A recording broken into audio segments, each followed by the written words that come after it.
Service in Sterling, Virginia has issued a special marine warning for Chesapeake Bay from Pools Island to Sandy Point, Maryland, Chesapeake Bay north of Pools Island, Maryland, Chester River to Queenstown, Maryland, until 10 a.m. At 8:36 a.m., a strong thunderstorm capable of producing waterspouts was located over Tolchester Beach, moving southeast at 25 knots. Hazard, waterspouts possible.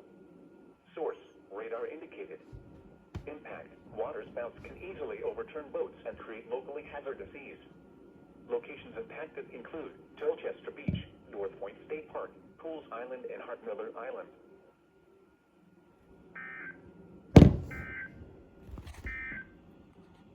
Flash flood warning remains in effect until 11 It took forever from the issues not ring.